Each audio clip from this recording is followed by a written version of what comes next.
Since ancient times, the financial elite have been planning, waiting. Dreams of domination, of total control, have been passed down. Their plan has changed hands countless times, but its core goal has remained unchanged, nurtured through generations.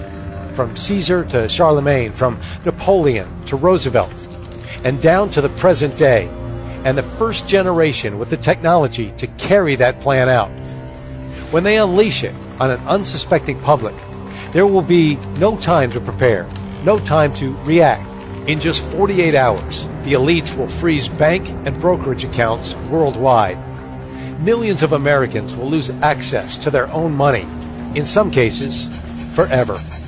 And the elites will have seized unprecedented control over our money and our very lives. But one of their most respected members has decided to break ranks. He has agreed to expose their plan today in full. What he reveals over the next few minutes could save your family from sudden financial ruin.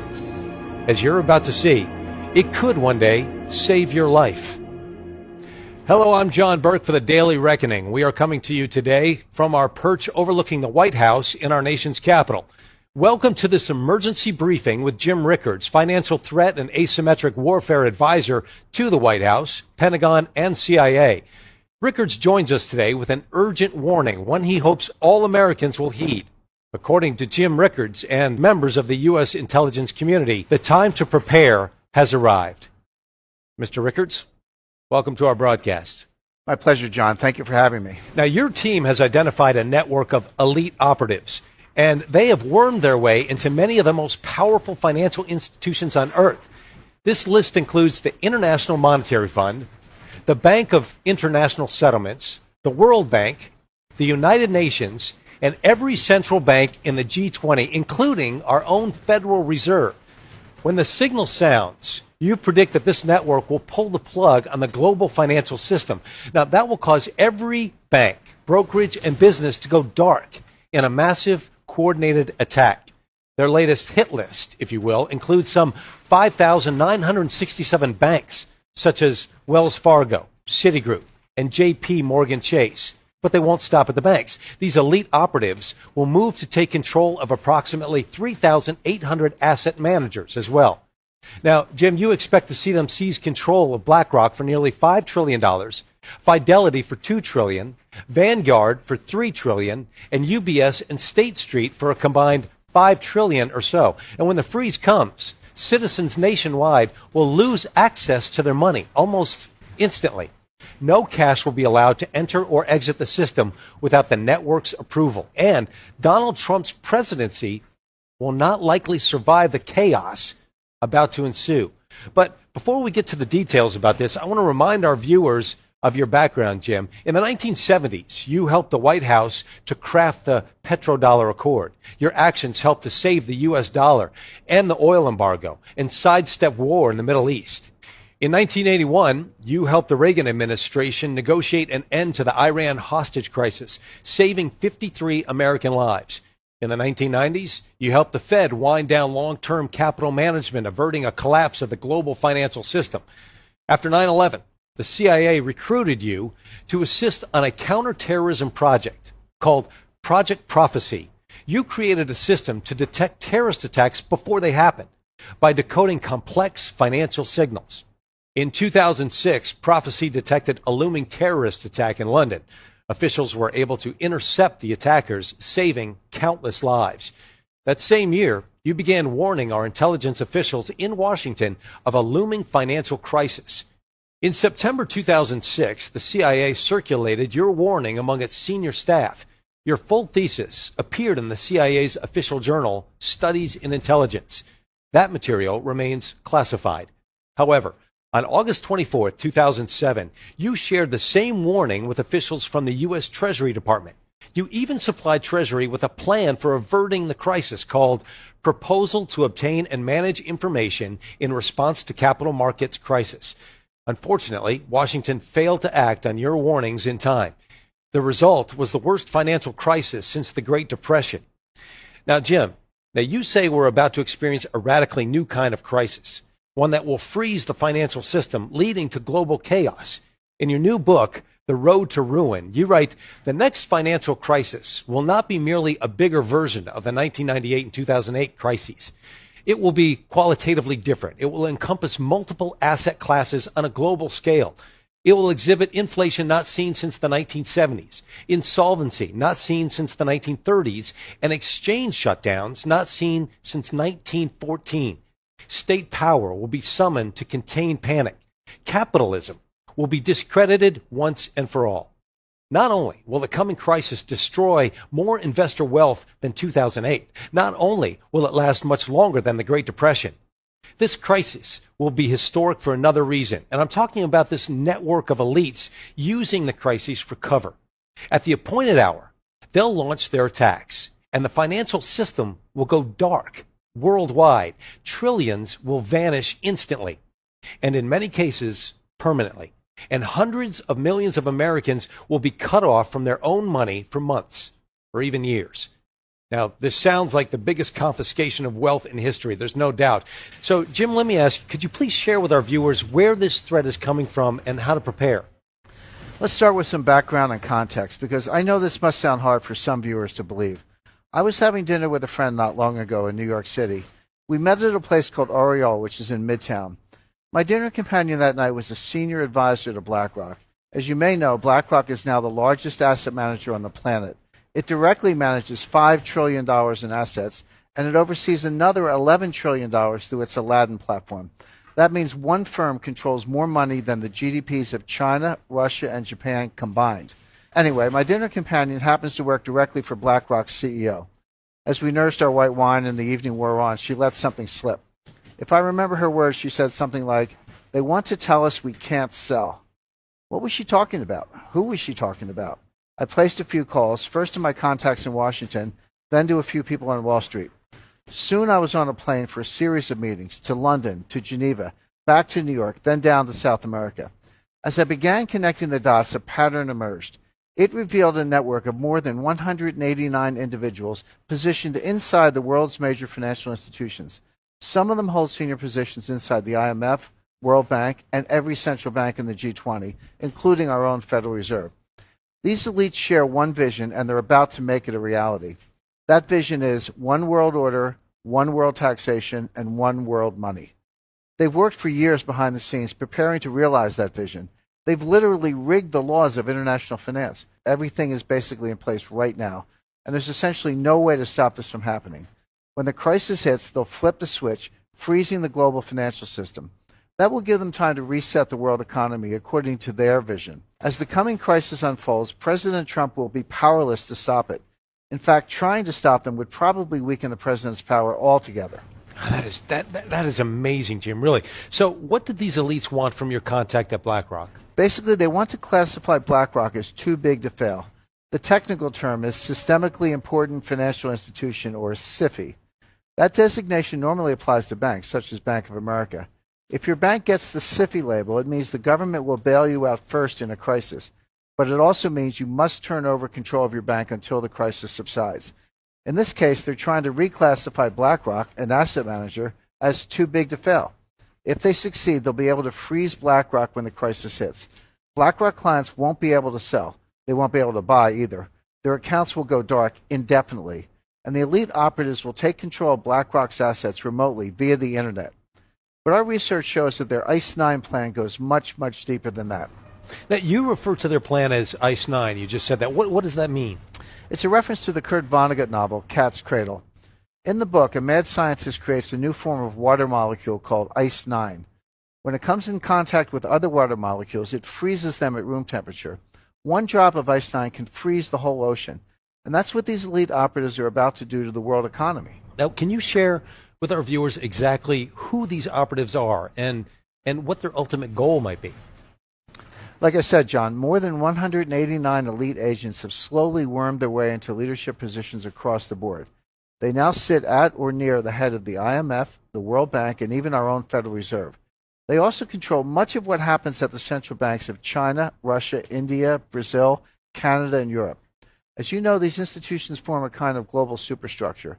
It forms a kind of snare net encircling all nations. Their leaders aren't democratically elected. They're not accountable to you and me. They're beyond the reach of government and citizens, and yet they hold the fate of the global financial system in their hands. To get a sense of how they operate, imagine an array of floating spheres.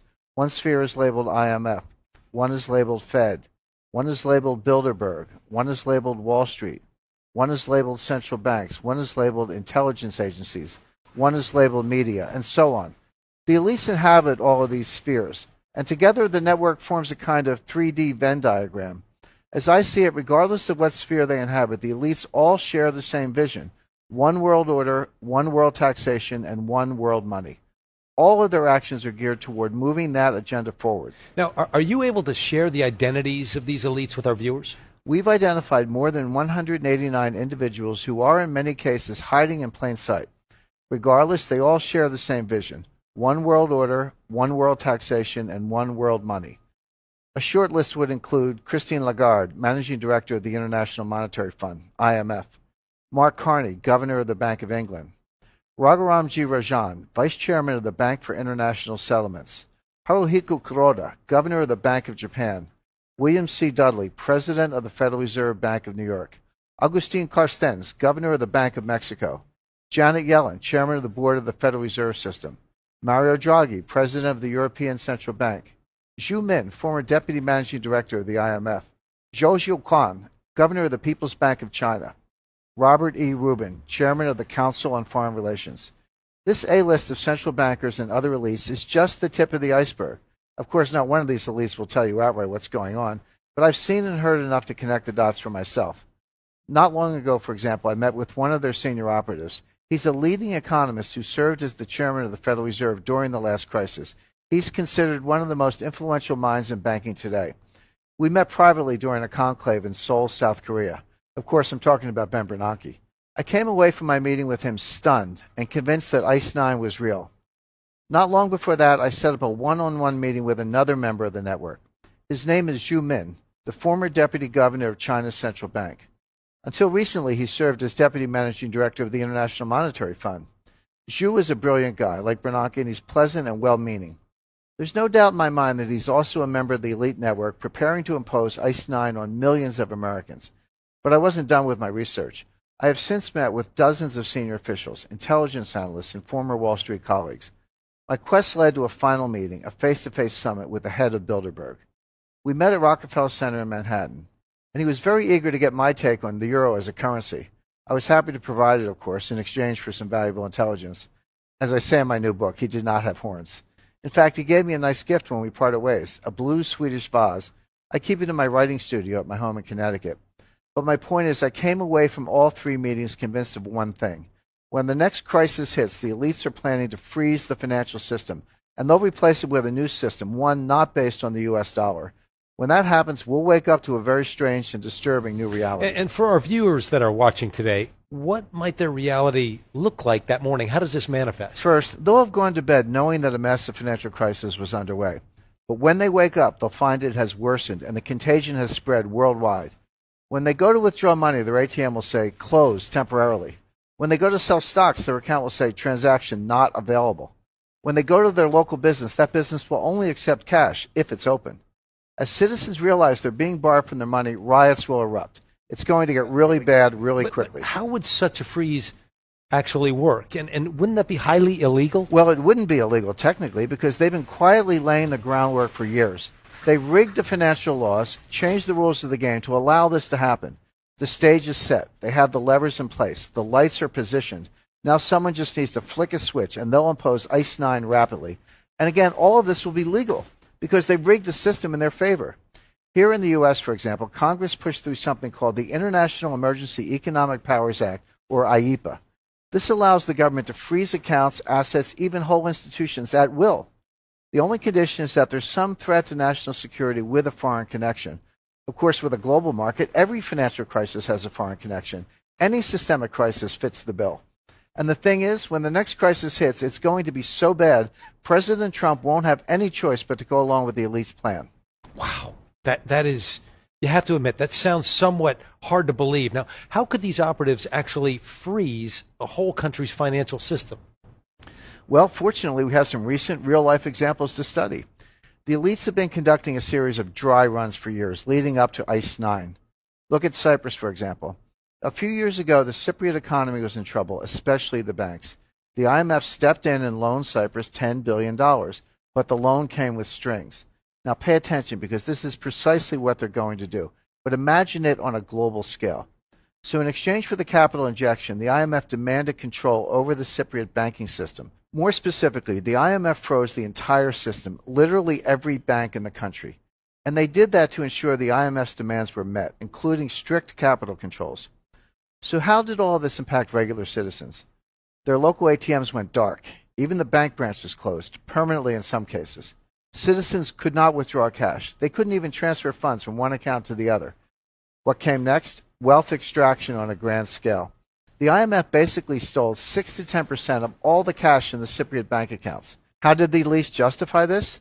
They called it a levy, the price regular citizens had to pay for their government's missteps.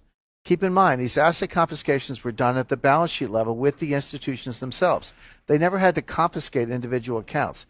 They froze every account by controlling a handful of the country's biggest banks. When the next crisis hits, we're going to see this here in the U.S. and around the world.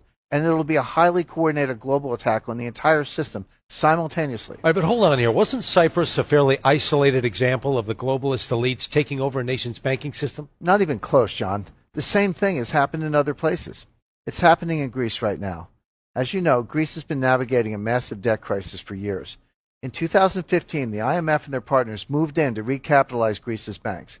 That just means they agreed to pump capital back into the stalled system, like priming a pump. In return, the IMF demanded control of the banks and citizens' individual accounts by default. Suddenly, Greek families weren't allowed to withdraw more than $460 per week. Imagine trying to pay your mortgage, gas, and groceries on less than $500, let alone your medical insurance. Of course, it led to widespread panic, rioting, and worse. And that's exactly what we'll see on a global scale when the next crisis hits. Now, clearly, a national freeze can devastate the citizens big time. So my question is, why would the elites even want to do that? Well, you're right, of course. This has been devastating to Greek citizens. But the short answer is control. To save itself from insolvency, Greece gave up its economic autonomy. The country is, for all intents and purposes, under the control of the European Central Bank and the IMF. Yet this top-down approach still hasn't solved the problem. As one Greek official told Reuters, the banks are in a deep freeze, but the economy is getting weaker. This is a microcosm of what we're about to see in America and around the world. But still, I mean, really, aren't Greece and Cyprus fairly isolated examples? Unfortunately, if you think governments tend to keep their hands off citizens' assets, you're mistaken. Elites have a long history of seizing control of people, institutions, and especially money. In February of 1917, for example, the Russian elite, who believed in a one-world workers' party, closed the stock market. Folks lost every penny. Their portfolios literally vanished overnight. The Russian exchanges remained closed for nearly 70 years. They reopened in January of 1992. In December of 1941, China closed its stock market without warning. It stayed closed for 4 years. The German government closed the stock market from July 1931 to April 1932 during a credit crisis. The list of examples goes on, and it goes back decades. But again, I have to ask you, could such a systematic freeze really happen here in the United States? It already has happened, John, multiple times, just on a smaller scale. In 1914, the Treasury Department shuttered the New York Stock Exchange for 4 months. Citizens couldn't buy or sell. They couldn't cash out. They couldn't do anything. England's elites did the same thing to the London Stock Exchange. But we've seen more recent examples, too. If you want to see what a modern-day ICE 9 freeze looks like, take a look at this image. Those blue dots represent trades on the New York Stock Exchange on July 8, 2015. You can see where they abruptly stop. That was the moment the elites running the exchange pulled the plug. You weren't allowed to buy or sell a single share, period. But I want people to take a closer look at this chart. Now imagine it represents all the banking and brokerage activity on Earth. You see that point around 11:33 a.m. when you had the first big drop-off in activity? That represents the beginning of the coming ICE 9 cash freezes. Now you see when all the activity stops and the screen goes totally white? All activity ceases. The system goes dark. The pattern is the same with these freezes every time. You have some initial trigger or shock, then you have an immediate freeze, and the elites emerge with more control. You see it over and over. Shock, freeze, power grab. Shock, freeze, power grab. With ICE 9, we'll see a global shock and a global freeze, and then we'll see the elites making a global power grab. Here's another example, again with the New York Stock Exchange. On October 27, 1997, the Dow had lost 350 points quickly. Again, the elites responded by shuttering the entire New York Stock Exchange instantaneously. Imagine if you had been trying to sell. Your money would have been locked into the system and your net worth would have been plummeting by the second. Meanwhile, you're just watching it happen, totally powerless to do anything about it. What we're seeing right now is an increase in the tempo of these mini shocks and mini freezes. They're coming faster and faster. You had 9/11 followed by a freeze. We had the flash crash of 2010 followed by a freeze. And in 2012 with Hurricane Sandy. But you're talking about American stock markets. I mean, if the elites do freeze our exchanges and brokerage accounts, won't our cash be safe in the banks? No. In fact, the biggest bank freeze to date happened right here in the USA. Of course, I'm talking about Roosevelt signing Proclamation 2039 in 1933. With one stroke of his pen, FDR shuttered every bank in America. A few weeks later, he followed up by freezing the entire gold market. Executive Order 6102 literally outlawed citizens from owning gold. That freeze lasted 41 years until Gerald Ford ended that freeze in 1974. When the coming crisis hits, we'll see this repeated on a larger scale through the IMF, World Bank, and the Fed. Again, there will be nothing the White House can do. They have no direct control over the institutions that will carry this out. Not even the U.S. president can control the Fed. Same with the IMF, the World Bank, the Bank of International Settlements, or the People's Bank of China. When the crisis hits, it will likely be bad enough that Trump would get on board anyway. But it won't be enough to save his presidency. Even if he survives his first term, he won't get a second one. But we really haven't addressed one important factor here. Now, you say the elites will need an excuse to impose ICE 9 on America, and that excuse will come in the form of a massive financial crisis, much worse than 2008. And you say that this crisis could come within the next 6 weeks. Regardless of the actual day it hits, you say the coming crisis is unavoidable. So please explain to our viewers what you mean by that exactly. In the aftermath of the 2008 crisis, the Pentagon recruited me for another special project. Our goal was to create a new system for modeling and predicting systemic financial collapse. I received an invitation to a classified meeting at the Los Alamos National Laboratory in New Mexico. This meeting occurred on April 8, 2009. In attendance were several of our country's leading physicists and national security experts. We met at Los Alamos for an important reason. The lab there houses the most powerful modeling systems on the planet. They're running predictive modeling simulations on everything from weather events to nuclear chain reactions. Los Alamos National Laboratory takes a system-based approach to predictive modeling. Their computers don't look at events in isolation. They look at the whole system, how the events interact with each other. It's a relatively new branch of physics called complexity theory. You can look at the approach in a number of different ways. It's like seeing the forest for the trees. It's like understanding all the dominoes in a chain reaction. Let me give you an example of this approach. Let's say you have 10 dominoes lined up on a table, and you have 2 observers. One observer, Joe, sees all 10 dominoes from the beginning of the experiment. The second observer, Sally, can only see 1 domino, the 7th in the series. Looking at domino number 7, Sally can still make plenty of observations.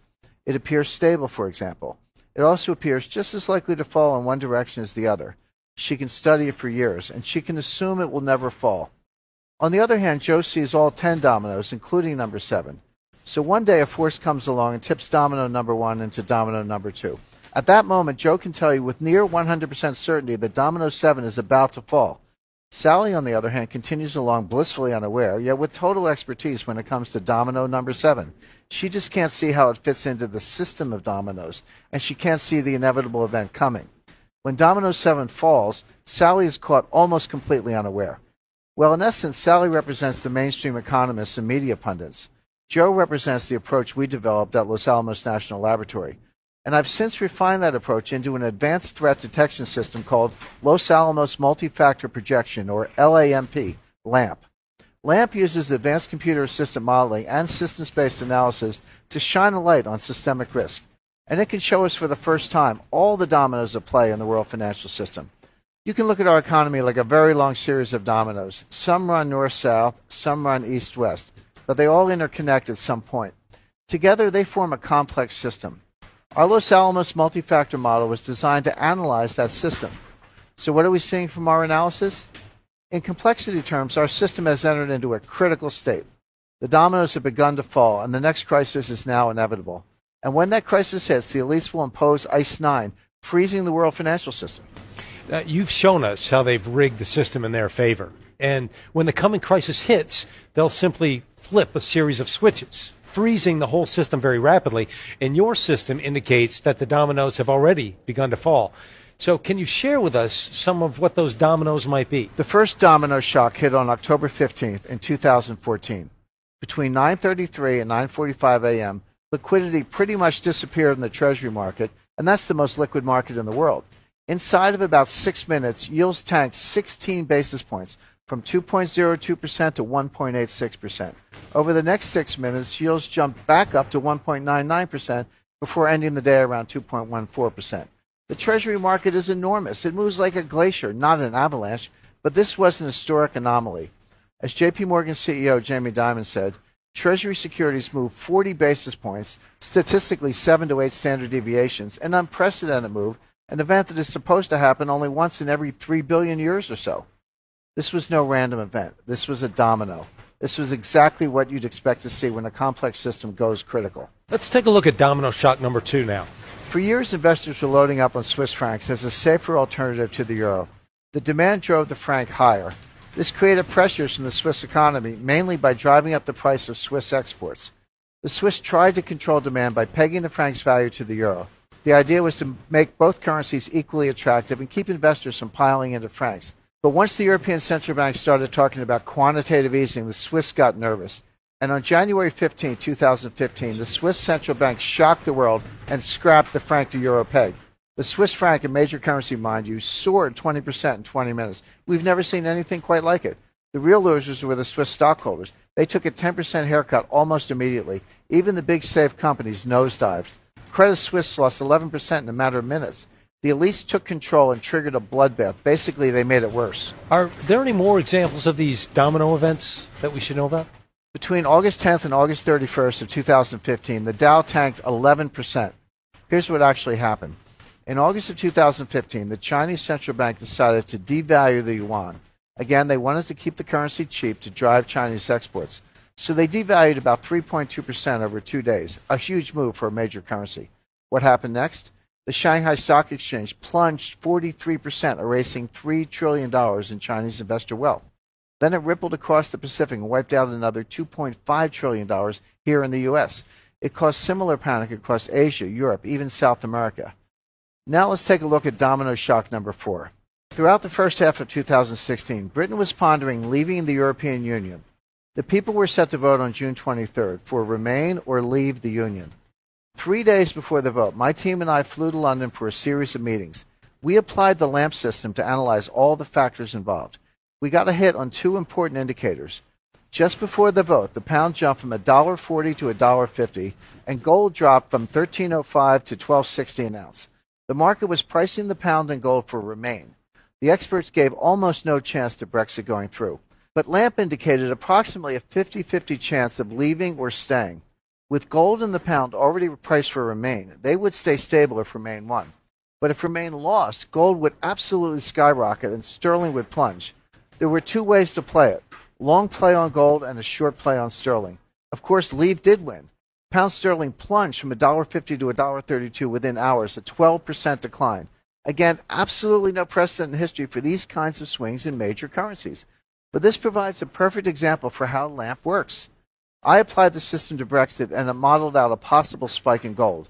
That was the next domino, of course. So I recommended that my followers go long gold on June 20th, 3 days before Brexit. Here's what happened. Again, LAMP indicated no meaningful movement in gold prices if remain won. But it indicated a massive spike if leave won, which is what happened. The domino fell and gold spiked 4.8% in a single afternoon. Had you acted on my June 20th directive, you could have made a fortune on gold and gold stocks in particular. Gold Mountain Mining jumped 11 cents a share to 36 cents, for example. That's a 227% winner in 30 days. Not bad. What this shows you is that we can now predict with reasonable accuracy what's coming next. And not only can you protect yourself, you can make a good deal of money if you prepare. The other thing to notice here is how the tempo of these events is building. We're seeing unreleased energy from one foreshock spilling over into the next in increasingly rapid succession. Our next example is India. Keep in mind, India is a G20 nation and the 7th largest economy in the world. On November 8, 2016, Prime Minister Modi took to the airwaves for an unscheduled announcement. During his address, he imposed one of the larger scale cash freezes we've ever seen. Modi banned the use of 500 and 1,000 rupee notes, and they ceased being legal tender just 4 hours later. That means 80% of India's cash supply became worthless on 4 hours' notice. That would be like someone banning the use of $5 bills and $10 bills by midnight tonight. Imagine the chaos that would cause here. Of course, the Indians didn't have to imagine. If I could read this quote from the BBC, the 500 and 1,000 rupee notes in every man and woman's pocket were suddenly redundant. People started flocking to banks and ATMs to withdraw cash or exchange the old notes. The queues are long and people are short of cash. Even buying daily essentials like milk and bread has become difficult. Police have had to be called in at some banks and ATMs to calm tempers. The government's publicly stated aim was to end corruption. That's what they always say. The real aim was wealth extraction and total taxation. Until the cash freeze, some 90% of India's economy ran on cash and private peer-to-peer transactions. The government couldn't get its cut of those transactions. Going forward, that won't be the case. So again, forget what they're saying on TV. This is really about control and wealth extraction. Of course, the local currency, the rupee, dropped through the floor when this news hit. And that's what we're about to see on a global scale with ICE 9. We're just waiting for the next domino to fall. All right, wait. How about the Federal Reserve? I mean, won't it be able to step in with more money printing to stabilize the system? Isn't that what we saw with the 2008 crisis? The people who run the Fed are true believers in the vision. One world order, one world taxation, one world money. They've done their part to undermine the dollar, printing up $4.2 trillion in funding money, and all of it remains on the balance sheet. This is what pressure looks like in a complex system. Now, could the Fed print even more dollars? Could it increase its balance sheet to $10 trillion, $20 trillion? Who knows? What we do know is the coming crisis will involve a catastrophic liquidity shortage. There won't be enough capital in the system to keep the world economy going. But the Fed won't be in a position to print more dollars like they did the last time. That will leave the task of refloating the system to their fellow elites at the IMF. The IMF will take over and reset the monetary system, but not with dollars. This is how eras end. This is how empires and presidencies end. Look, I'm sure some of our viewers are overwhelmed right now, so can you please summarize everything we've covered up to this point so folks can start preparing? Our LAMP model shows the coming crisis unfolding in 5 stages. First, you have the initial domino event. Second, the dominoes will go from falling in an orderly way to a series of collapses. The markets will drop an estimated 60 to 70%. Gold will spike to $5,000 an ounce or higher. Treasury yields will go deep into negative territory. And that's when the elites will freeze the global financial system from the top down. Within 48 hours, you'll lose access to your money, period. In some cases, access will terminate permanently. When the elites refloat the system, they won't do it with US dollars. They'll do it with new world currency. I'm talking about the official currency of the IMF, special drawing rights. For our viewers who aren't familiar, what exactly are special drawing rights? So the IMF has invented something called special drawing rights, or SDRs. From inception, the IMF intended for SDRs to replace the dollar as the new reserve currency. They've been planning for this event for many years, patiently waiting. When the next crisis hits, we'll see SDRs taking center stage and replacing the dollar for major transactions between banks, businesses, and billionaires. The IMF has already started issuing SDR-denominated bonds through the World Bank.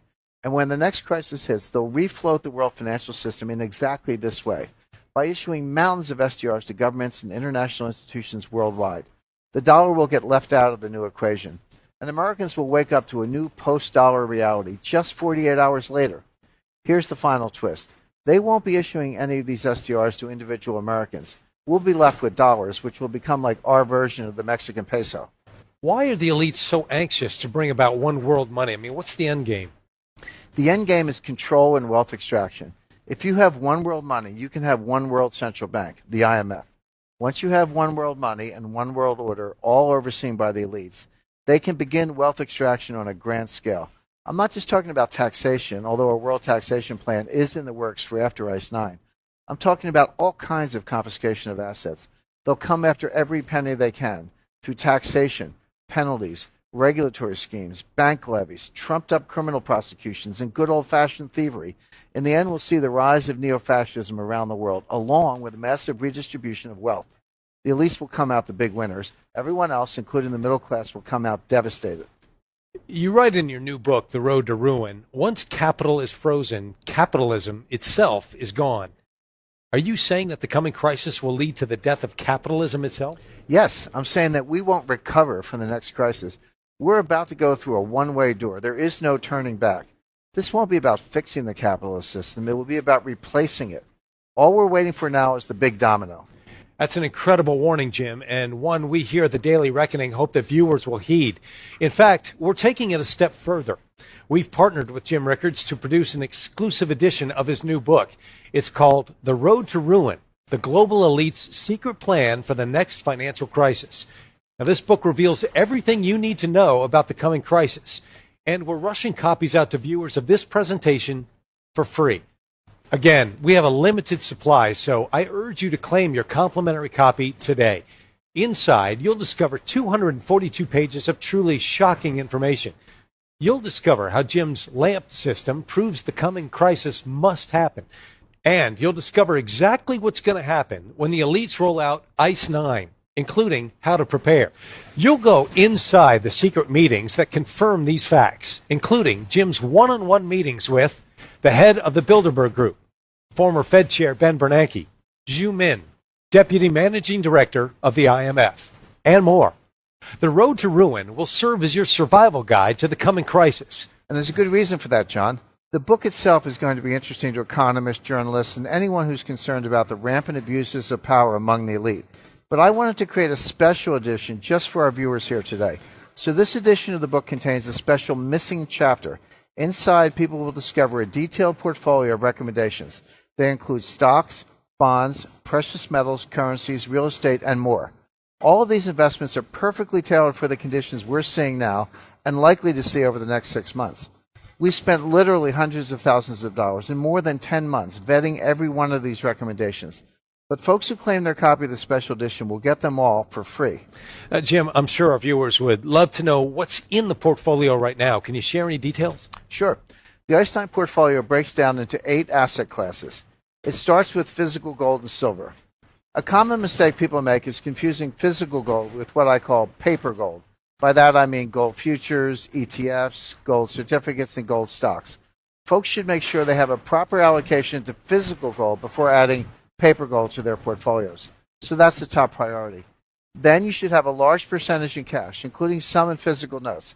That sounds counterintuitive, but remember, this is what you should be holding right now. As conditions change, our portfolio will adapt, and I'll keep readers updated. Next, we're recommending holding land. This could include your residence, but we've zeroed in on a handful of recommended plays in this space. In particular, I recommend looking at arable farmland and specific retirement properties. The next allocation might surprise some people too. I'm recommending a specific percentage in fine art. In particular, look for museum-quality works by known artists.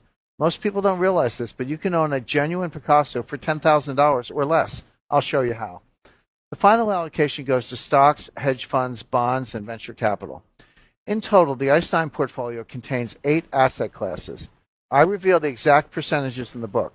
And in the bonus chapter, I provide the specific recommendations that fit within each class. Powerful stuff, Jim. But, we haven't even talked about what's in the book itself. On page 196, you expose the identity of what you call the new Praetorian Guard, the high-tech government forces that will enforce ICE 9 and suppress the coming money riots. On page 53, you reveal the identities of the 4 horsemen of the coming apocalypse.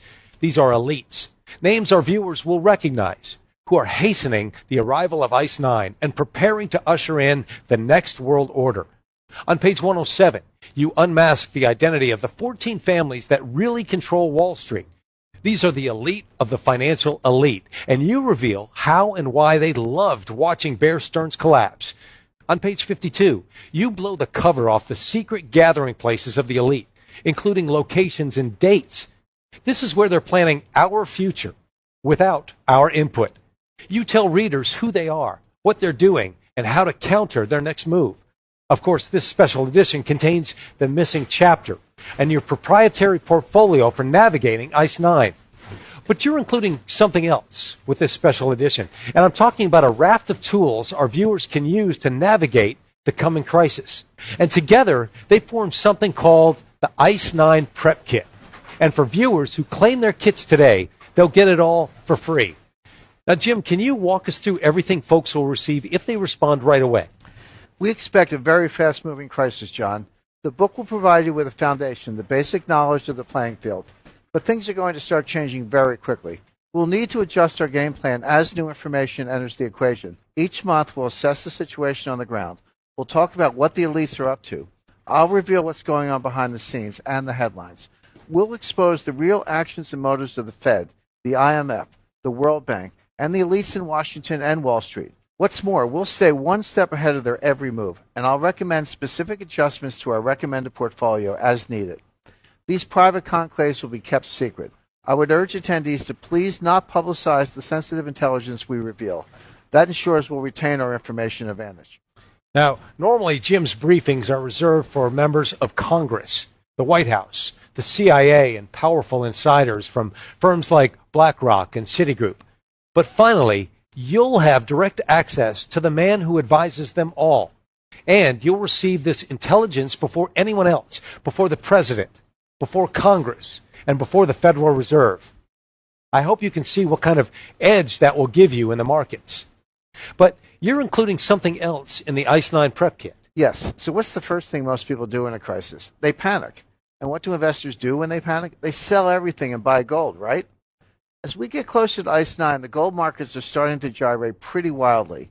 LAMP indicates that gold will crest to between $9,000 and $10,000 an ounce long term.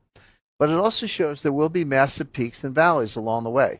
So we began modeling trade scenarios that did two things. Number one, allows us to capitalize on the huge up moves we're going to see in gold. And number two, protect our downside from losses. My team has in fact discovered the perfect gold trade in this regard. It starts with an anomaly our system identified in the gold markets. I say markets because there are really two gold markets. One is for physical gold. One is for what I call paper gold, like futures, gold certificates, gold stocks, and ETFs.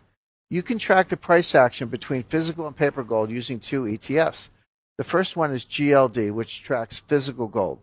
The second one is GDX, which tracks gold mining stocks like Barrick and Newmont. When we began modeling the relationship between these two ETFs, a pattern emerged. Over the past 10 years, the miners have plummeted in price relative to gold. I can't go into too much depth here, but this pattern is reversing right now. Over the past 200 days, miners have jumped over 90% as a group.